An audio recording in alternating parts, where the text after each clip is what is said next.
Ugh, episode 23 of Apothecary Diaries. What a fantastic episode. And I honestly hate it at the same time because I don't want to, not that I like Lakan now, but at least I see that everything is sort of by intent not as bad as I thought it was going to be. It sort of so far has kind of painted Lakan as being this evil guy that did something extremely horrible to Fengxian.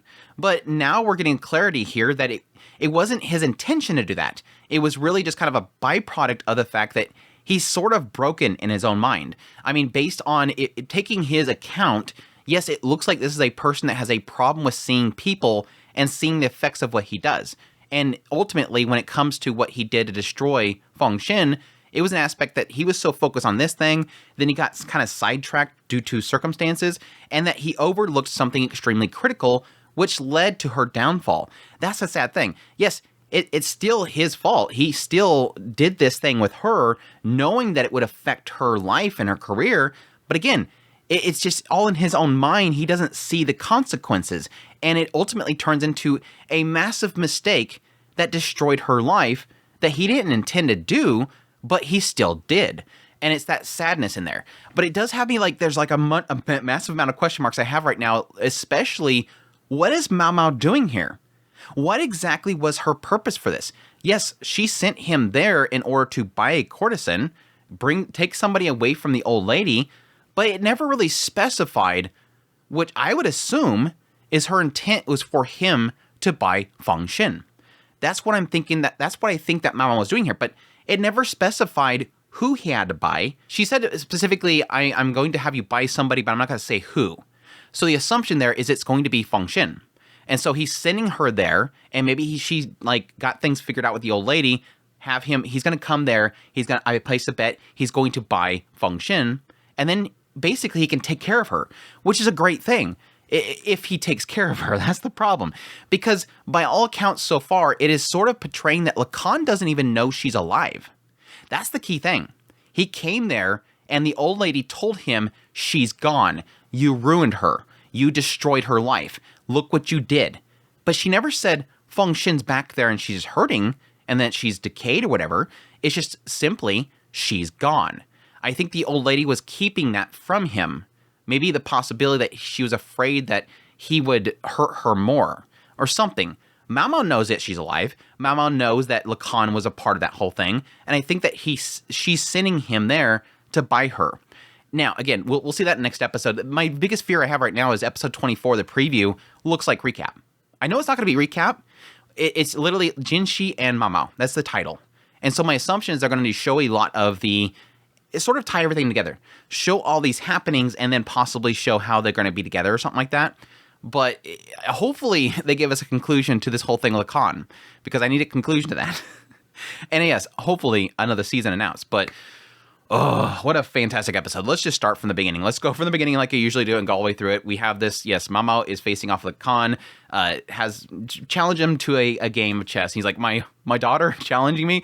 I would never, a request for my daughter, I would never give up or something like that. But yes, Maomao actually does something really clever here.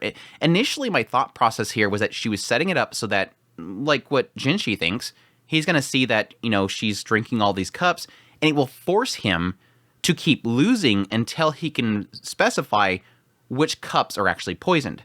But it seems like the actual intent here was that she was just going to liquor him up. just put alcohol in these cups, and if he gets one of them, he's going to be drunk. Like, this guy cannot hold his liquor.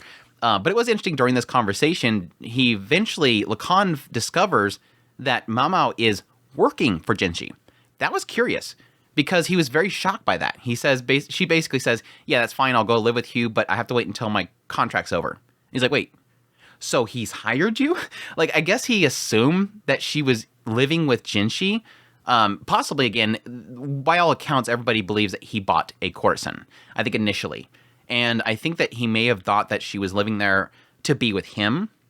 But this is, again, a contract. It's a work permit, basically. So he's like, okay, so that changes everything. And I guess his mindset of what Jinshi is doing with Maomao. But that was kind of interesting there. But yes, eventually gets him drunk, sends him off. And yes, that's when we get the flashback. Which, again, it at least clarifies intent. And that it kind of shows that Lakan, early on in his life, he had this problem with being able to see people's faces. And this caused him a lot of problems, eventually pretty much causing problem in his own family, like his father leaves and everything like that. But then it kind of leads to him meeting his uncle. Now, initially, I didn't know who they were talking about because, again, he can't see faces. That his uncle was the only one that understood him, showed him how he can essentially see people through their body language and their personality and their build and everything. He helped Lakan be able to distinguish between people, and that was something that helped him out. And yes, he learned about how he playing chess. Eventually, that leads him into doing some skirmishes and helping with the military and everything like that. And eventually, yes, going off to meet, Fengxian. Somebody told him about this player in this courtesan house and how she was really good, undefeated. So he goes in there thinking that this girl in this small little world is not going to be able to beat him. His first massive defeat. And that's what gets him interested in her. But additionally, the first person he's ever seen an actual face. And this kind of connects him to her. And he enjoys his time with her. And eventually leading to the point where he likes her so much. But it's very interesting. Yes, eventually it shows how her as a courtesan is getting very popular. And it's already getting into how the value is going up, which was something that Lakan has already spoken to Jinshi about before. How do you lower the value of a courtesan? This is the idea that he could not afford her and that she was being bid on and that her price is going up and up and up. Now, here was the big shocker. It wasn't a one-sided thing. That was one of the big shocking reveals they had in this episode. She was interested in Lakan. It was obvious. She was like, okay, when's the next time you're going to see me? She was afraid she was going to get sold off before then, so it has happened tonight. So it implies that Fengxian made the move on Lakan, took him off into the bed. And it was interesting because, again, it shows his mindset and the idea that, and even her as well, when they're in the bed, they're just thinking about playing another game together. So it almost turns into a thing of this is a means to an end. Fengxian brought him into the bed. Lakan went into the bed with her on the idea that this was a way of connecting the two of them, lowering her value possibly. Like it kind of implies that Fengxian wanted to lower her value and make her unsellable so that he would take her. Okay, got him in the bed. He got me pregnant. That way he can take me out. My value's gone, and then he can buy me. And I'm used goods, basically. And again, in that whole mindset there is that they're both thinking about the same thing. They just want to play games together. This is what's bonded the two of them. They just love competing against each other with chess and Go. And again, that's the sad reality of the whole thing is how short-sighted he is. It doesn't seem like he connects that. So the next day, when he gets sent off, and this is where it gets back into Loumen, Loumen comes in the picture again. My uncle has tarnished our name. Not only did he go to the rear palace, but he's exiled. This is the guy that has ruined our name. Again, they're pointing, this is Loumen. And that was kind of an interesting, like I said, very interesting little reveal there. It kind of shows him with the cane and everything. It talks about the fact that he was in the rear palace, the fact that he's a doctor, he's an intelligent guy, and that he's been exiled as well. These are all things that Loumen had happened to himself. So again, I can't doubt that's him. But because of his connection to his uncle, he's got to get sent off for study. And again, it doesn't even click for him. The fact that he's gone, the fact that she sends a letter, the fact that she's saying that her value has dropped. He doesn't click. Oh, it's because I got her pregnant. That's why her value's dropping. But the sad thing is, and this is where it starts to get tragic, is the fact that eventually when he finally come back and he sees all the letters, and yes, finds the fingers inside of the letters, he's finally realized, I destroyed her. The fact that I got her pregnant, the fact that her value went down, she had to then start sleeping with pretty much street side people. Her value came down so much is that she became like everybody else. This is something that Maomao pointed out early on, is this idea that you have the haves and have-nots in courtesans. You have the ones that they keep pure, nobody touches them, and they're the ones that the price keeps going up. They're the one that everybody desires because they're so beautiful and they're untouched. Then you have the ones that were not so beautiful, or the ones that were touched. They go off to basically service anybody, even those off the streets. And it's implying here what Lakan sees is that, yes, was betting the wrong people and eventually got infected. And that led to her being so decrepit and everything like that. And when the moment that he realized that, rushing back there, and the old lady having some choice words for him, 3 years, what the hell? She was waiting for you. You destroyed her and you ran off and you left her. Now, I would argue you kind of caused it too, their old lady, but again, that was his fault. She was waiting for him and he left her. abandoned her, and basically left her to have to choose that route. Again, it's super tragic. Again, it doesn't make Lakan into a good guy, but at least it shows that that wasn't his intent. That wasn't what he was desiring for her. Again, everything before now, and it's really due to my own problem. Like, I made those assumptions, and because it all came down to what he asked Jinshi, and then eventually when Jinshi asked Maomao, it sort of makes you subconsciously connect the two of them. Like, oh, he wanted to lower her value by destroying her. And then this is what happened. This was the result. But no, it just came down to the fact that they liked being with each other, and then eventually she made the choice to lower her value. This, again, it's sort of painting it as Fengxian made this choice. She wanted to lower her value, but she didn't realize that he would overlook it, and that he would get sidetracked, that he would get sent off, and he wouldn't realize what he left behind, and ultimately leading to the fact that she had no choice but to go this route in order to survive, and it led to her demise, or her downfall, basically, because she's still there. It just sucks. It sucks. Seeing Maomao, Maomao later on, early on with her, and her singing that same song was just, oof. It kicks you in the stomach. But yes, he eventually wakes up, and Maomao's there, gives him some medicine from Maomao, immediately goes, oh, so she made it. And then gets the rose, which is the signification that Maomao won. She won the bet. She was supposed to make this rose. So now she could have got it somewhere else, but it is implying that she had one of them, at least one of them actually blossomed, and they didn't put it in that flower vase. She actually kept it to give it to him, to show him, I won. So yeah, but there's also like a little bit of a symbolism there in the idea of like, even though it's withered, it's still beautiful, all that kind of stuff, and she still has one that's not blossomed yet. All that kind of stuff is still there, but again, my assumption at this point is that she's leaving him behind, and again, she's already assigned, or at least it implies that she has got an agreement with the old lady that he's going to buy one of them, and the fact that she didn't say who, the assumption there is it's going to be, yes, her mother, Fengxian, which that would be great. That would be a great wrap of his story to find out in the next episode or whatever, that yes, he ended up buying her, realizing again that she's alive, because again, at this point, I think that he doesn't know that she's alive. And I think the moment that he finds out that she's alive, he's going to be more willing to take care of her. And then he can actually fund to help her and take her and keep her comfortable. And maybe she might remember him. They can play games together, all that kind of stuff. That'd be great to have a little cut to him back in the palace or the courts in the military area, and he's sitting there playing a game of Go with her or something like that. That'd be a super cool conclusion. It's not going to make it right. It doesn't fix anything. She's not suddenly cured, but at least she's possibly happy, and he's possibly happy. All that kind of stuff. It is kind of interesting to now know this. It's like, how much of this does Maomao know? How much of this backstory of Lakan does she even know? Does she just believe that he, one done and put a bun in there and just left her to die? Or does she know that he just it didn't click for him? That he made a massive mistake? I think she possibly knows. I think all of them possibly know that he just made a massive mistake. And there's probably, I think Maomao being around him is a sign that she knows. That it's like this aspect that, yes, she's doing her job. Maomai's doing her job of doing what she typically does. But it could be the fact that she knows he doesn't have malice. That it was a bad mistake. And unfortunately, it led to her life being destroyed. But it's not as if he did it on purpose.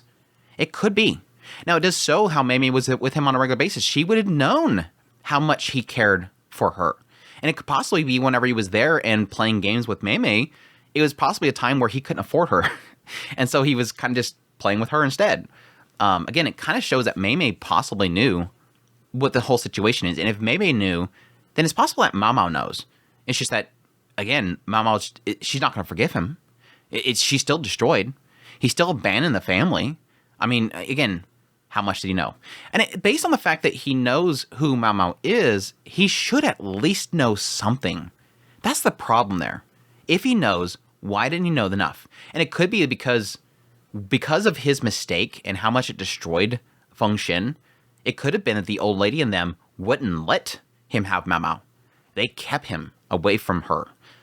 And that could have led to eventually her not liking him. Then her being told to stay away from him. He destroyed her life. He'll destroy you as well. But again, I hate it, but I love this episode so much because it at least shows that Lakan's not this evil man. Now, he could still be evil, But now at least it's opening the door to there being so much more about him than him just being purely a nasty, cackling bad guy in the background. It really does make me want to go back and watch every scene with him to really see if there's some signs in there that he is actually a good person, that he might just be giving Jinshi advice here and there. It might just be that he's trying to help here or there. And then it does bring up the massive question mark of how involved he is with what happened with Jinshi and the banner. It's starting to make me now, since because now I no longer see him as just a cackling bad guy, he might not be involved with all that stuff. It just might be my assumption that he's involved with all that stuff. It just, again, it's that whole aspect of you sort of being drawn this picture based on these two circumstances. Again, Jinshi asking Maomao how to lower the value of a Corson, and the fact that Lakan asked Jinshi that same question, that you connect everything together and make him out to be this evil, nasty person. So again, it has me more curious going in the future what they do with Lakan, because I see there's more to him than just what you see at face value. And again, it's curious to see how Loumen is connected. And how do we get from that to Loumen now taking care of Maomao? And now, again, it keeps adding more to it. This explains why the house seems so hesitant of bringing Loumen in. Again, when they found out that Fengxian had this disease, they didn't show her to Loumen fast enough. And it wasn't until way later that eventually he was allowed to see her and then discovered that she was ill. They probably didn't trust Loumen because they knew that he was the uncle of Lakan who destroyed Fengxian. It possibly answers all these questions, and I love that aspect of it. So good. It's so good. It has me really worried about the last episode and what they're going to do with it again, because the preview just looks like it's just a bunch of recap. And again, that could just be like a brief thing. Maybe they're doing that in order to hide what exactly is going to be in the episode. Like there's going to be something big in that episode. But again, I'm still hoping for another season. I'm not going to hold my breath, though, unfortunately. It is doing extremely popular in Japan, so hopefully we get another season really off the bat, but we'll see. But yeah, I'm still kind of convinced that Maomao is probably trying to push him towards buying Fengxian, and I hope that something like that happens. Some sort of conclusion to that, some sort of wrap up there. And I don't think it's going to help Maomao at all. That's the problem. I don't think it's going to help Maomao at all. But it is curious that she chose to go this very side route in order for that to happen. The fact that she essentially tricked Lakan into a game, got him drunk, got him sent over there, wouldn't say who he's going to buy, it kind of makes me believe that it's an oddity. Like, why not just confront him and tell him right off the bat, Fengxian's there. My mom's still there. And it could be possibly because he does know that she's still there. He's just trying to ignore that she's there. All those things, I have some massive question marks as to why this is the route that they took to have him possibly confront Fengxian. Why trick him into buying her? Does he even know that she's there? Why wouldn't they just say that she's there? Does he know that she's there and he's avoiding it? Maybe he's trying to keep this up. Maybe he feels guilty and that's he never wants to confront that whole aspect. So many things, so many question marks. I hope we get plenty of answers in the next episode, but yeah, super good episode. But yeah, that's my thoughts on episode 23 of Apothecary Diaries. Hope you guys enjoyed this video. As always, if you did, make sure that like button down below, comment, let me know thought of the episode. Additionally, if you're new to the channel, make sure that subscribe button, check out my content. I have news, reviews, first impressions, top list. If it's anime, it's pretty much here. Additionally, if you want to support the channel more and you like this content, I have Patreon link, tips, links, super links, membership button down below. Greatly appreciate it if it does. Take care.